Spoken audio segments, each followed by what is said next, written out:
Hi friends, welcome to my channel my family dairy. ఎలా ఉన్నారండి? అందరూ బాగున్నారా? నేను కూడా బాగున్నానండి. మీరందరూ ఎలా ఉన్నారో నాకైతే కామెంట్ సెక్షన్లో కామెంట్ చేయండి. సో ఇవాళ అయితే ఉదయం నుండి ఈవినింగ్ వరకు నా ఫుల్ బిజీ రొటీన్ వ్లాగ్ అయితే మీతో షేర్ చేస్తాను.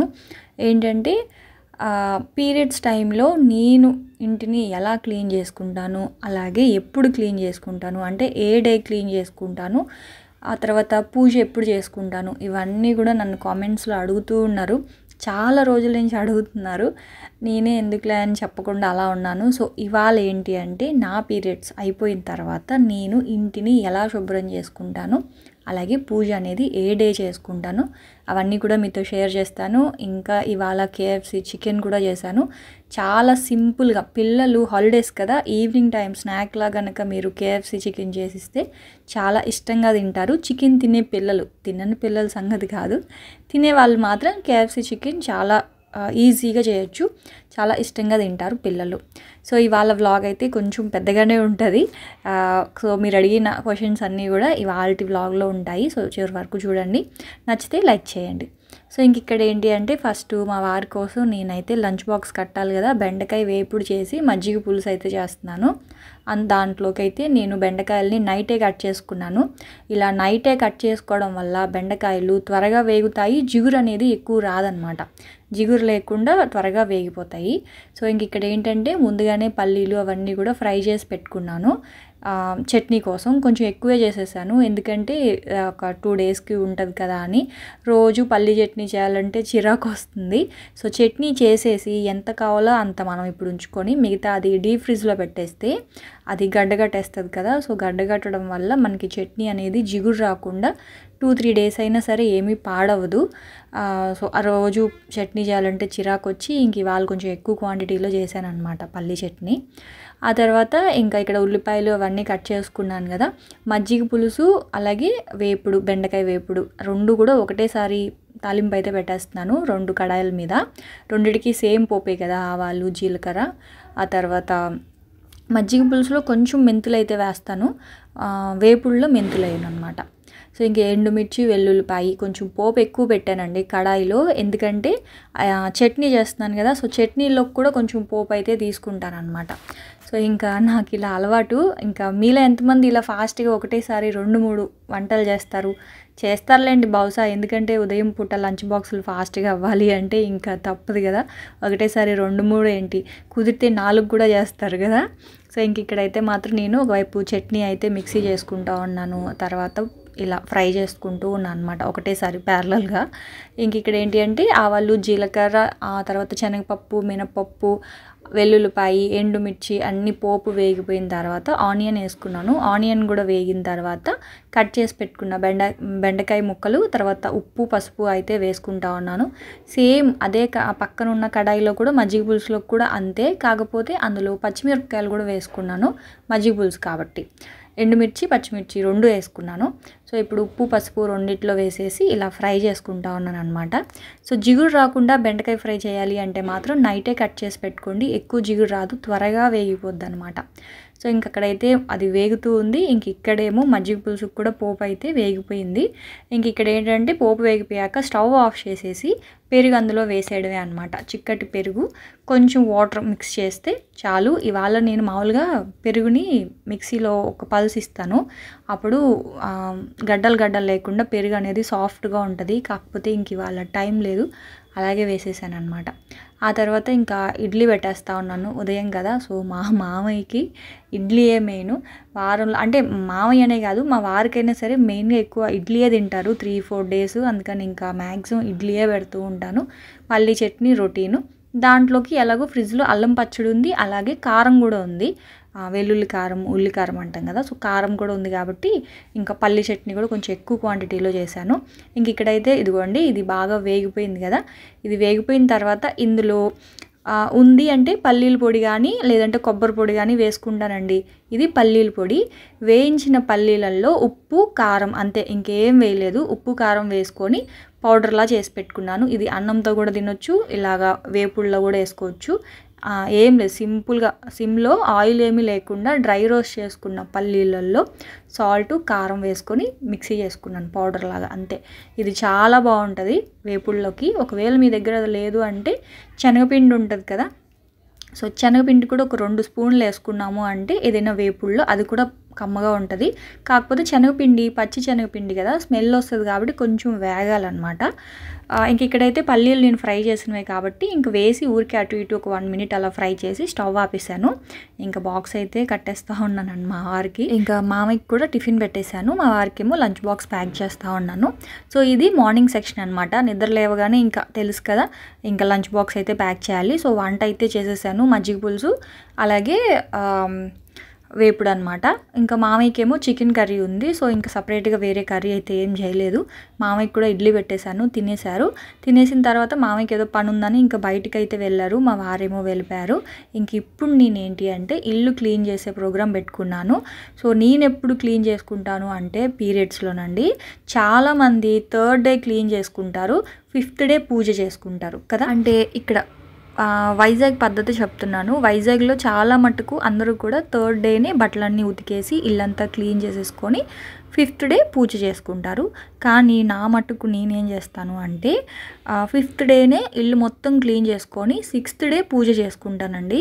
అంటే అసలు ఎలా క్యాలిక్యులేట్ చేయాలి అంటే, మనకి పీరియడ్స్ వచ్చినప్పుడు అంటే మార్నింగ్ టైంలో కనుక మనకి పీరియడ్స్ వస్తే మనకి 5th డే అయ్యే టైంకి బ్లీడింగ్ అనేది కొంచెం కంట్రోల్ అవుతుంది. సో మనకి అంత హెవీగా ఉండదు కాబట్టి 5th డే పూజ చేసుకోవచ్చు. అలా కాదు, మనకి ఒక్కొక్కసారి నైట్ టైం కూడా మనకి పీరియడ్స్ వస్తూ ఉంటాయి. అంటే 7, 8 లేదా 10 o'clockకి లేదా నైట్ 11 o'clockకి ఆ టైంలో కూడా వస్తాయి. సో కొంతమంది ఏంటంటే అది కూడా ఒక డే లాగా ఫస్ట్ డే అని చెప్పి కౌంట్ చేసేస్తారు. సో అలా చేయడం వల్ల ఏంటంటే 3rd డేకి మనకి యాక్చువల్గా 2nd డే అనమాట. 3rd డే అప్పటికి 2nd డేని చాలామంది 3rd డేలోనే అంటే 3rd డే అయిపోయింది అని ఆ రోజే తలస్నానం చేసి ఇంట్లోకి వచ్చేసి అన్నీ ముట్టుకోవడం అలా చేస్తూ ఉంటారు. సో యాక్చువల్గా ముట్టుకోవాలా, అన్నీ ముట్టుకోరా అని చాలామందికి డౌట్ ఉంటుంది. సో నేను చెప్పేది ఏంటి అంటే, నేను పాటించేది చెప్తున్నానండి. బట్టలు నేను ముట్టుకోను. అంటే మనకి షెల్ఫుల్లో బట్టలు ఉంటాయి కదా, నావి కావచ్చు, పిల్లలవి, మా వారివి, ఎవరివైనా సరే బట్టలు ముట్టుకోను. ఎందుకంటే మనం అన్నిటికీ వేసుకెళ్తాం కదా, పూజ చేసేటప్పుడు గుడికి వెళ్ళాలన్నా దేనికైనా వేసుకుంటాం కాబట్టి అవన్నీ ముట్టుకోను. సో పీరియడ్స్ నాకు డేట్ ముందుగానే వస్తుంది అని తెలుస్తుంది కదా, సో అప్పుడు ఏంటి అంటే నేను వేసుకునే ఆ 3-4 డేస్కి సరిపడా వేసుకునే బట్టలన్నీ కూడా మడత పెట్టి పక్కన పెట్టుకుంటాను. సో అవి మాత్రం మా వారు ఇవ్వమని అడుగుతాను అనమాట. అవి తను పక్కన పెట్టేస్తే సో అవే వేసుకుంటాను. ఇంక బట్టలు అయితే ఏవి ముట్టుకోను. కిచెన్లో మాత్రం అన్నీ ముట్టుకుంటాను. అంటే పోపు డబ్బాలు, ఇంకా ఆయిల్ అన్నీ ముట్టుకుంటాను. ఎందుకంటే లేచిన దగ్గర నుంచి వంట చేయాలి కాబట్టి ఆడవాళ్ళకి ఇంకా దాని నుంచి ఎస్కేప్ అవ్వలేం. కానీ కొన్ని ప్రాంతాల్లో అయితే అసలు 3 డేస్ వరకు వంటగదిలోకి వెళ్ళకుండా చక్కగా హస్బెండ్స్ హెల్ప్ చేస్తారు, పిల్లలు కానీ హస్బెండ్ కానీ. సో అలా పాసిబిలిటీ ఉన్న వాళ్ళు అలా చేయండి. కానీ నాకైతే అలా ఏం కాదు. ఎందుకంటే లేచిన దగ్గర నుంచి ఇంకా లంచ్ బాక్సులని ఏవో ఒకటి నేను చేస్తూనే ఉంటాను కాబట్టి వంట విషయంలో మాత్రం నేను ముట్టుకోకుండా ఉండలేను కాబట్టి అన్నీ ముట్టుకుంటాను. అవన్నీ క్లీన్ చేస్తావా అక్క అంటే ఇది వరకు చేసేదాన్నండి, ఎందుకు అబద్ధం చెప్పాలి. ఇది వరకు మాత్రం అన్ని డబ్బాలన్నీ ప్రతి మంత్ కడిగేదాన్ని. కానీ ఇప్పుడైతే ఏం కడగట్లేదండి. పూజ టైంలో అంటే వరలక్ష్మి వ్రతము, వినాయక చవితి ఇలా పండగలు ఉన్నప్పుడు మాత్రం అవన్నీ కడుగుతాను. అవన్నీ కడిగిన తర్వాత కొత్త సరుకులు తెచ్చుకుంటాం కదా, సో వాటితోనే నైవేద్యం అనేది చేస్తానన్నమాట. ఒకవేళ ఇప్పుడు కూడా నేను ముట్టుకున్నాను కదా, సో అవన్నీ క్లీన్ చేయలేదు కదా. ఇప్పుడు ఒకవేళ నేను దేవుడికి నైవేద్యం పెట్టాలి అంటే సపరేట్గా ఆ పప్పు, నెయ్యి అవన్నీ ఏదైతే మనం నైవేద్యం చేస్తామో వాటి వరకు సపరేట్గా తెప్పించుకొని నైవేద్యం ప్రిపేర్ చేస్తాను తప్ప ఇంక ఇప్పుడైతే ఈ డబ్బాలన్నీ నేను కడగను అనమాట. సో అయితే మొక్కలు కూడా 3 డేస్ వరకు మొక్కలు ముట్టుకోను. 3 డేస్ వరకు మొక్కలు ముట్టుకోకుండా 3rd డే తలస్నానం చేసిన తర్వాత అప్పుడు మొక్కలకి నీళ్ళు అయితే వేస్తాను. 4th డే ఉంటుంది కదా, 4th డే కూడా మళ్ళీ తలస్నానం చేస్తాను. 4th డే తలస్నానం చేసేసి మనవి బట్టలు ఉంటాయి కదా, మనం వేసుకున్న బట్టలు, ఆ 4 days వేసుకున్న బట్టలు అవన్నీ కూడా వాష్ చేసేస్తాను. అంటే ఈవినింగ్ వాష్ చేస్తాను.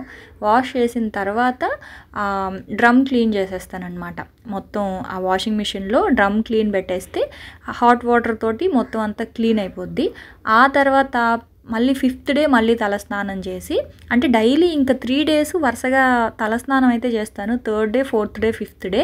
సో 5th డే తలస్నానం చేసిన తర్వాత ఇప్పుడు మీరు చూసారు కదా, పిల్లో కవర్సు, ఆ తర్వాత బెడ్షీట్స్, ఆ తర్వాత కర్టన్స్. అయితే ఇప్పుడు బెడ్రూమ్స్లోకి అటు ఇటు వెళ్ళేటప్పుడు కర్టన్స్ అవన్నీ కూడా ముట్టుకున్నంత మాత్రాన కడిగేయాలా అక్క, అంటే వాష్ చేయాలా అక్క అని మీరు అనుకోవచ్చు. వాష్ చేయాల్సిన అవసరం లేదు, అంటే ముట్టుకుంటే ఏమీ మైలేమీ అంటుకుపోదు. కానీ కనీసం నెలకు ఒకసారైనా సరే అవన్నీ వాష్ చేయాలి అని నా అభిప్రాయం. కాబట్టి నేను అంటే నెలకు ఒకసారి మొత్తం అంటే కర్టన్స్ అవన్నీ కూడా ఉతుకుతాను. అలాగే సోఫా మీద కవర్లు అయితే 10 రోజులకు ఒకసారి ఉతుకుతూనే ఉంటాను, ఎందుకంటే మనం కూర్చుంటాం కాబట్టి. ఇంకా పీరియడ్స్ టైంలో సోఫా మీద కూర్చుంటారా, ఆ మంచం మీద పడుకుంటారా, కింద పడుకుంటారా అని అడుగుతున్నారు కదా. సో నేనైతే కింద కూర్చోవడం అట్లా ఏం లేదండి, సోఫా మీద కూడా కూర్చుంటాను. కాకపోతే సోఫా కవర్స్ వేసి కూర్చుంటాను. అలాగే మంచం మీద కూడా పడుకుంటాను, బెడ్షీట్స్ ఉంటాయి కాబట్టి. సో అవన్నీ కూడా వాష్ చేస్తాను అనమాట ఈ 5th డే. సో ఇవాళ 5th డే మొత్తం క్లీనింగ్ ప్లస్ వాషింగ్ 2 అవుతాయి. ఒకవైపు బట్టలు వాషింగ్ మిషన్లో వేస్తూనే ఉంటాను, కానీ ముందు రోజు నేను 4th డే నా బట్టలన్నీ వాష్ చేస్తాను కదా, అప్పుడే మొత్తం బాత్రూమ్స్ అన్నీ కూడా కడిగేస్తాను అనమాట. సో అప్పుడు నాకు కొంచెం పని తగ్గుతుంది. 4th డేనే నా బట్టలు అలాగే బాత్రూమ్స్ క్లీన్ చేయడం వల్ల పని తగ్గుతుంది.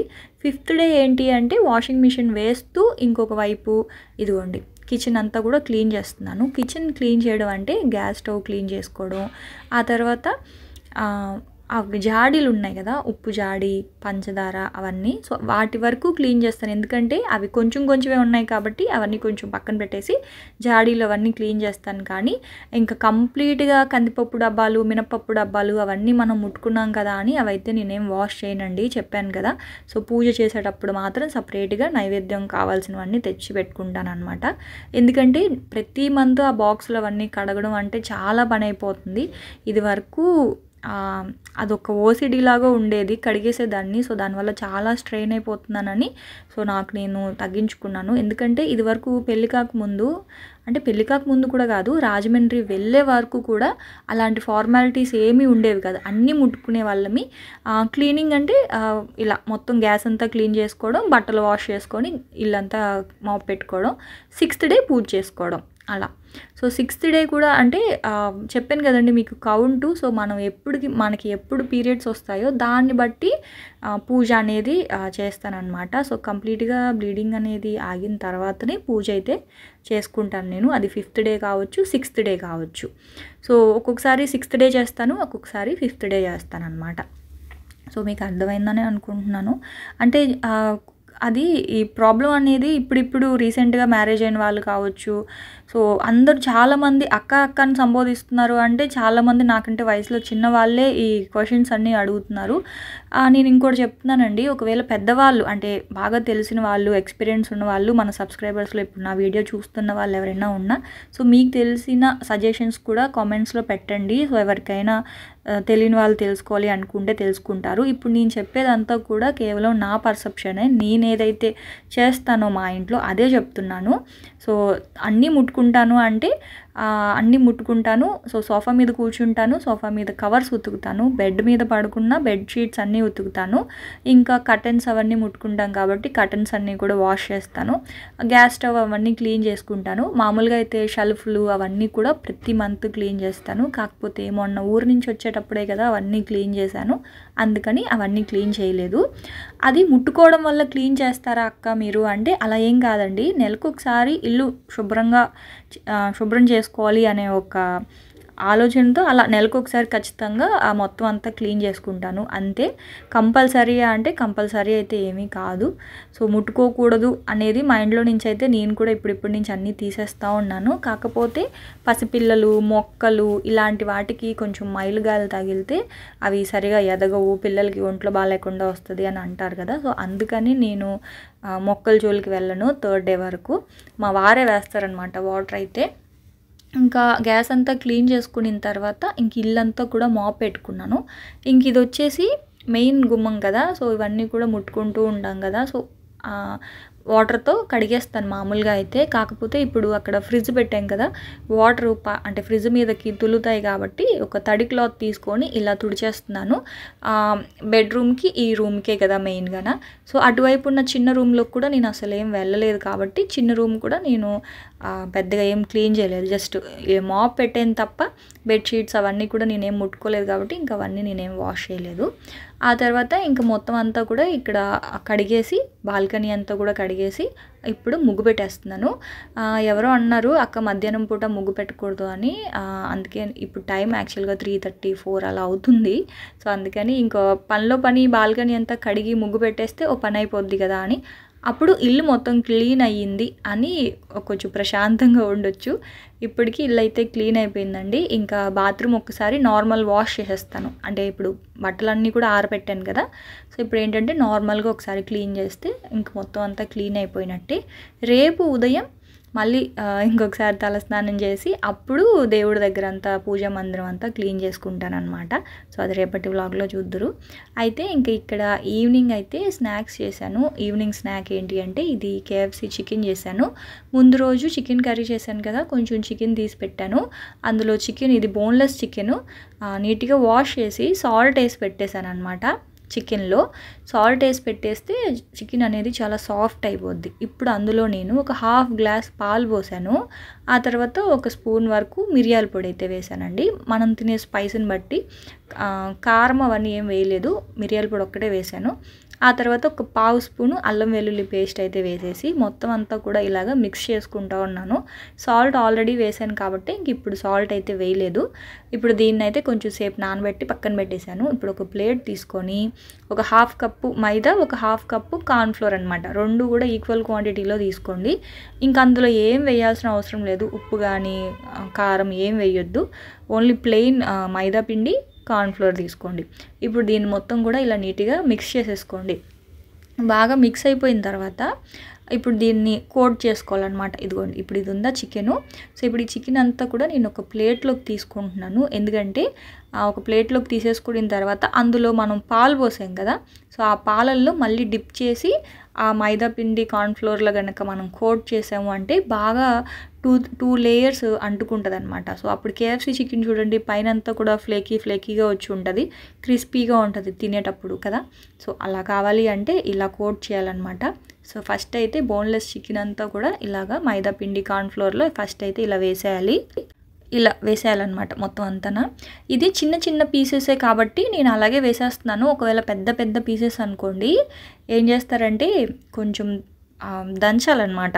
అంటే కొంచెం మనకి పప్పు గుత్తి ఉంటుంది కదా, పప్పు గుత్తితో చికెన్ని కనుక ఒక పేపర్ మీద పెట్టి, ఏదైనా పేపర్ కానీ కవర్ మీద పెట్టి ఇలా ప్రెస్ చేసాము అంటే చికెన్ అనేది పల్చగా స్ప్రెడ్ అవుతుంది. అప్పుడు త్వరగా కుక్ అవుతుంది. ఇదేంటి అంటే బోన్లెస్ పీస్ ప్లస్ చిన్న పీసెస్ లాగా కట్ చేశాను. చూడండి చిన్న పీస్ కాస్త పిండిలో ముంచి మళ్ళీ ఆ పాలల్లో అద్ది మళ్ళీ కోట్ చేయడం వల్ల పీస్ అనేది చిన్న పీస్ కాస్త పెద్దగా అయిపోతుంది అన్నమాట. సో ఆ కోట్ అనేది 2 లేయర్స్, మీరు కావాలి అనుకుంటే 3 లేయర్స్ కూడా చేసుకోవచ్చు. కానీ 2 లేయర్స్ ఓకే బాగానే ఉంటుంది. మరి 3 లేయర్స్ అన్నా కూడా పిండి ఎక్కువగా అనిపిస్తుంది. ఇది ఈవినింగ్ టైంలో స్నాక్లా చాలా బాగుంటుందండి. ఇది చేసేసి మీరు ఫ్రిడ్జ్లో పెట్టేసి పిల్లలు స్కూల్ నుంచి వచ్చిన తర్వాత కావచ్చు, లేదా ఏదైనా పార్టీస్ చేస్తాం కదా. సో పార్టీస్ చేసేటప్పుడు కూడా ఇలాంటివన్నీ చేసి పెట్టేసి ఇంటికి గెస్ట్లు వచ్చినప్పుడు అప్పటికప్పటికే ఫ్రై చేసి ఇచ్చారనుకోండి, చాలా క్రిస్పీగా వేడిగా KFC చికెన్ చాలా బాగా ఎంజాయ్ చేస్తారనమాట. సో హాలిడేస్లో చుట్టాలు ఇంటికి వస్తూ ఉంటారు, లేదా మనం వేరే ఇంటికి వెళ్తూ ఉంటాం. సో అలాంటప్పుడు ఈ చికెన్ ట్రై చేయండి, బాగా ఇష్టంగా తింటారు పిల్లలు అయితే మాత్రం.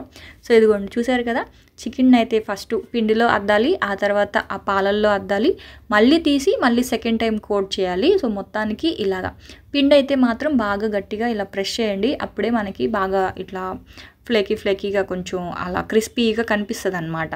సో మెయిన్గా కేఎఫ్సీ అంటేనే ఆ పైన లేయరే కదా. సో ఇదిగోండి ఇలాగా మొత్తం అంతా కూడా ఒక బౌల్లో పెట్టేసుకొని ఫ్రిడ్జ్లో పెట్టేసుకోండి. ఎక్కువ రోజులు స్టోర్ చేయాలి అంటే డీప్ ఫ్రిడ్జ్లో పెట్టుకోండి, లేదు వెంటనే ఫ్రై చేయాలి అనుకుంటే నార్మల్ ఫ్రిడ్జ్లో అయినా సరే ఒక గంట సేపు పెట్టి తర్వాత ఫ్రై చేయండి. ఫ్రిడ్జ్లో పెట్టడం వల్ల ఏమవుతుందంటే ఆ పిండి అంతా కూడా ఆ చికెన్కి బాగా పట్టుకుంటుంది. ఆయిల్లో వేసినప్పుడు మనకి ఆయిల్ అనేది పాడైపోకుండా ఉంటుంది. మనం వెంటనే కూడా ఫ్రై చేసుకోవచ్చు, కానీ వెంటనే ఫ్రై చేయడం వల్ల ఏంటంటే ఆ పిండి అంతా పొడిగా ఆయిల్లో వేయడం వల్ల ఆయిల్ అంతా పాడైపోద్ది అనమాట. అంటే ఎక్కువగా పొడి పిండి ఆయిల్లో పడిపి నల్లగా అయిపోతాయి. అదే ఫ్రిడ్జ్లో పెట్టామనుకోండి అదంతా కూడా ఆ చికెన్కి పట్టుకొని ఆ పౌడర్ అనేది విడిపోకుండా ఉంటుంది అనమాట. సో నూనె బాగా వేడిగా ఉండాలి, వేడిగా ఉన్నప్పుడే వేస్తేనే మనకి బాగా ఫ్రై అవుతాయి అన్నమాట. ఆ తర్వాత మంటనైతే తగ్గించాలి. నూనె మాత్రం బాగా వేడిగా ఉన్నప్పుడు వేసి మంటని సిమ్లో పెట్టేయాలి. అప్పుడైతేనే మనకి ఆ పైన లేయర్ అంతా కూడా క్రంచీగా వస్తుంది అనమాట. సో ఇప్పుడు మీడియం ఫ్లేమ్లో చేసి తర్వాత సెకండ్ టైం మళ్ళీ డబుల్ ఫ్రై చేయాలన్నమాట, మనకి ఎక్స్ట్రా క్రంచీగా కావాలి అన్నప్పుడు. ఇదిగోండి ఫస్ట్ అయితే మాత్రం నేను సిమ్లో ఫ్రై చేసుకున్నాను కదా, ఇలా ఒక ప్లేట్లోకి తీసేసుకుంటున్నాను. తర్వాత మళ్ళీ సెకండ్ టైము ఆయిల్ని బాగా వేడి చేసి వేయించుకున్న అన్ని చికెన్ ముక్కల్ని మళ్ళీ వేడిగా ఉన్న ఆయిల్లో వేసి తీసేయాలన్నమాట, అప్పుడే క్రంచీగా వస్తాయి. సో ఇదిగోండి ఇలాగా. అయితే ఆ క్లిప్పింగ్ మిస్ అయిపోయింది. సో సెకండ్ టైం కూడా ఫ్రై చేసుకుంటే చాలా ఎక్స్ట్రా క్రంచీగా ఉంటాయి. సో ఇప్పుడు దీనిపైన సీజనింగ్ ఏంటి అంటే మీ దగ్గర ఉంటే చీజ్ పౌడర్ కానీ లేదా garlic powder, ginger garlic powder లాంటివి ఉంటాయి. సో అవన్నీ వేసుకోవచ్చు. సో అవన్నీ అందరి దగ్గర ఉండవు కాబట్టి మ్యాగీ మసాలా అనమాట. సో మనకి బయట షాప్స్లో దొరుకుతాయి, 5 రూపీస్ ప్యాకెట్ అది మ్యాగీ మసాలా. అది కనుక వేసుకుంటే చాలా బాగుంటుందండి చికెను. సేమ్ మనకి కేఎఫ్సీలో తెచ్చుకున్న ఫ్లేవరే ఉంటుంది, అబద్ధం చెప్పట్లేదు, నిజం చెప్తున్నాను. చాలా బాగుంటుంది, ఖచ్చితంగా ట్రై చేయండి. ఇంక మా వారైతే వచ్చేసారు, తనకు కూడా పెట్టేశాను. అయితే ఈ రెసిపీ అనేది నేను ముందు రోజు చేశానులేండి, ఇవాళ పని చేసి బాగా అలసిపోయాను కదా. సో ఇది ముందు రోజు చేసిన రెసిపీ ఈ వ్లాగ్లో యాడ్ చేశాను అనమాట. సో అది. సో రెసిపీ ఎలా అనిపించిందో నాకైతే కామెంట్ సెక్షన్లో కామెంట్ చేయండి, అలాగే వ్లాగ్ కూడా. సో మీరు అడిగిన డౌట్స్ క్లారిఫై అయ్యిందనే అనుకుంటున్నాను. సో నాకు తెలిసింది నేను చేసే పద్ధతులు ఎలా ఫాలో అవుతానో మీతో షేర్ చేసుకున్నాను. సో అదనమాట. ఇంక ఇవాల్టి వ్లాగ్ అయితే మాత్రం మళ్ళీ రేపటి వ్లాగ్లో వస్తాను ఫ్రెండ్స్. అప్పటి వరకు ఉంటాను. బాయ్ అండి, బాయ్.